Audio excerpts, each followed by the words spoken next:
welcome to a new video on the channel. Today we are setting up the month of July in my reading journal, and if you're new here, hello.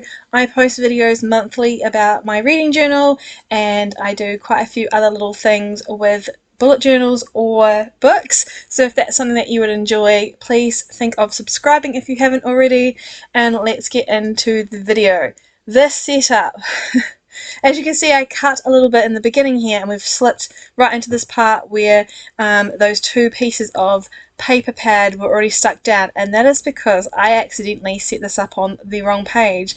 So I had, before I filmed, set all the little lines out for where I needed things to be marked down. It makes it a lot easier to film, and I accidentally forgot a page. So when I went to set it up, I was putting it on that page, and long story short, I just skipped a page in the end and moved on. It worked out really well, but this setup has caused me a lot of troubles. As you can see, I have a band-aid on one of my fingers. The day before I started filming this, I was doing all the setup, like I mentioned, and one of the things I needed to print out was the quote which was on the first page, which is from one of my favourite arcs this year, and it's going to be out in August. It's Belladonna by Adeline Grace. The paper got stuck in the printer, so I had a little bit of an issue with the printer. Didn't go very well for me at all. Anyway, let's get into the way I'm setting this month up. I am using a new paper pad. I know I said I would stop buying them. If you saw my half year plan with me, flip through of this bullet journal, you would have seen a sneaky peek about what I was going to use for the month of July, because I hadn't yet set it up, and I have been on a little bit of a stationery haul over June because it was my birthday month and I got very spoiled. And one of the things my mum actually got me, so technically I didn't buy it, was a paper pad, and I'm trying very quickly to find said paper pad. Here it is. It is the Francheville paper pad, and it's the Oriental Fusion version, and I really liked it. It's really nice paper, and it's got some really pretty prints, and I used the foil and the purpley black version of the same print, so those two papers are exactly the same, just one's foiled and one's just purple.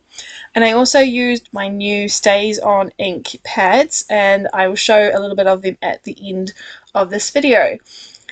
The way that I set up in June with the calendars separated, as you can see now, with the social media placement down the side of the right page, and then the calendar format for what I read each day, really worked over June, so I'm carrying that over into July and seeing if that will continue. I did make the boxes a little bit bigger where the numbers are for each day, so I can color code them in with the appropriate amount of books that I've read that day, and I'm going to see if that works as well, because last month it was a little bit confusing having the box off to the side without a number in it. And yeah, I think this would be a lot better than the current setup for June. And as you can see, I'm going back here. I wanted to stick a flower down and I forgot to do it. I also have these wooden stamps that I've picked up recently, and I really wanted to use them. I admit that I need to get better with stamping. That's definitely something that I haven't done a lot in a bullet journal before, and so I need to learn some skills. But I had a lot of fun experimenting with this monthly setup, and you'll see a lot more of the stamping within this book as we continue on. But yeah, I just kept everything really simple this month. I wanted to go with colours that I haven't used a lot of.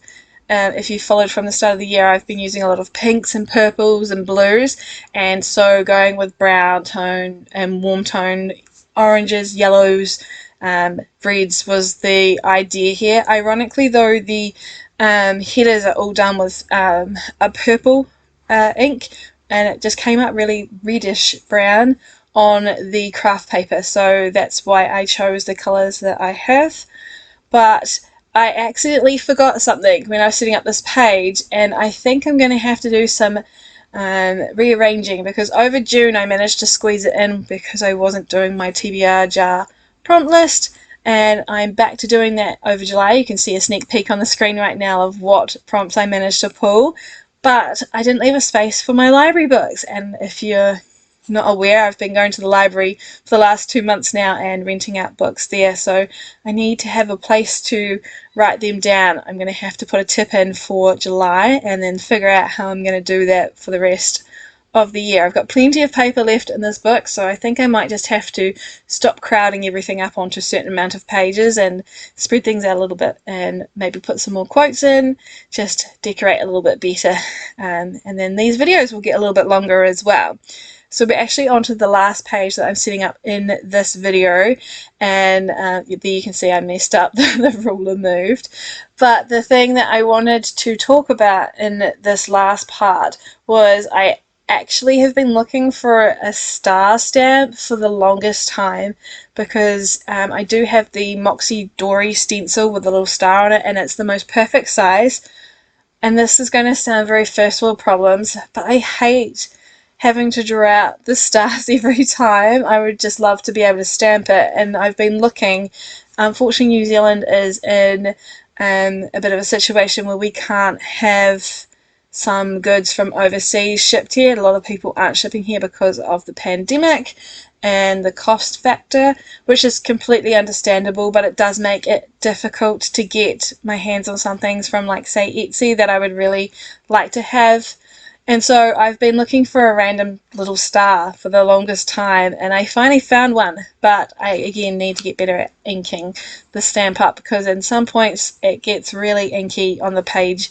You'll get to see a little bit of what happened in a moment, but I'm really happy with what I did do this month. It's very different from what I tend to do in the way that I decorate. As you can see, those stars are awful, but I'm going to enjoy myself and just really try and enjoy the way that I'm setting things up in the book for the rest of the year, and just experiment a lot, so then I know what I want to do in 2023. I cannot believe we're already at the end of the video here. I am showing you some of the tools that I use to ink up the pages. I use both the Claret or Claret and the Gothic purple of the StazOn ink, and I had that that stamp pack of the alphabet that I used for the headers. That's what I was showing.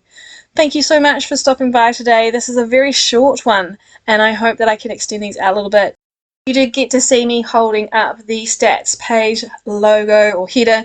I will be doing that at the end of July, but until then I will have a few videos up on the channel very soon, one being the monthly wrap up. So I'll see you then. Bye everyone.